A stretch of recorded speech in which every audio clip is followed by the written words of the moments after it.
Should God have killed Onan during sex? It's one of the most controversial and misunderstood stories in the Bible. A man named Onan is struck dead by God, not for murder, not for blasphemy, not even for stealing. He dies during sex. And that raises a huge question. Why? Was God too harsh? Did Onan really deserve such a severe punishment? And what does this story mean for us today? Let's dive in. The story of Onan. The story is found in Genesis 38.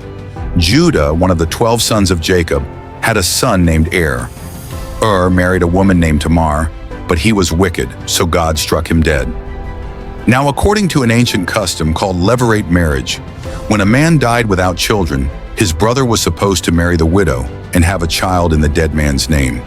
This wasn't just about family honor. It was about preserving the family line, inheritance, and securing the widow's future. So Onan, Er's brother, was next in line. He was supposed to marry Tamar and give her a child. But here's where things take a turn. Onan agreed to the marriage, but he had no intention of giving Tamar a child. Every time they had sex, he deliberately spilled his seed on the ground, ensuring she wouldn't get pregnant. And then something shocking happens. God kills Onan. No warnings, no second chances, just gone. Why was God so harsh? At first glance, this seems extreme. Some people think God killed Onan simply because he didn't want children. Others believe this is about God being against a specific sexual act. But there's more to the story. First, Onan wasn't just refusing to have a child. He was deceiving Tamar and dishonoring his duty. He enjoyed the benefits of marriage but refused the responsibility. He pretended to do what was right, but in secret he was defying God's law. Second, this wasn't just about Onan's personal choices. Tamar wasn't just any widow. She was supposed to carry the next generation of Judah's family, the very bloodline through which the Messiah, Jesus Christ, would come. Onan wasn't just saying no to a child. He was interfering with God's divine plan. And third, Onan's actions were rooted in selfishness. He wanted intimacy without obligation. He wanted pleasure without commitment. He was willing to use Tamar, but not honor her. And God saw his heart.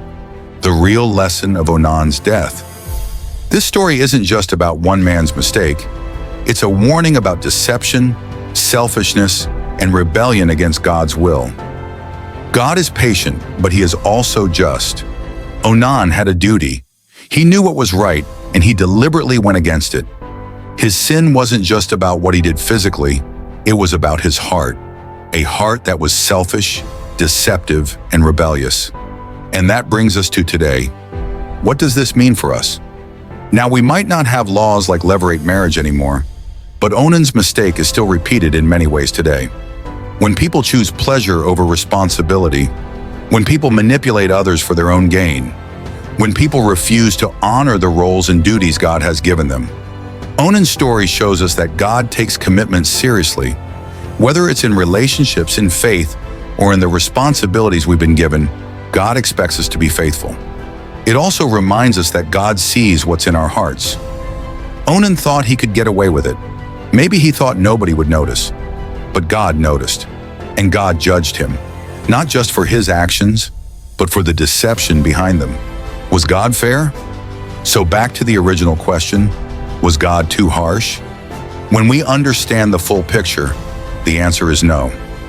Onan's sin wasn't just about one moment. It was a deliberate pattern of disobedience. He rejected his duty, disrespected Tamar, and tried to block God's divine plan. And God, in his wisdom, acted. Final thoughts. The story of Onan is uncomfortable. It's one of those Bible moments that makes us stop and think. But it carries a powerful truth. God is serious about integrity, about faithfulness, and about fulfilling his purposes. So what about you? Are there areas in your life where you're choosing convenience over commitment? Are there responsibilities God has given you that you've been neglecting? Are there ways you're resisting his plan instead of embracing it? Onan's story is a warning, but it's also an invitation to live with integrity, to honor your commitments, and to trust that God's plans are always greater than our own. Because in the end, it's not just about what we do, it's about the heart behind it. And that's what God sees.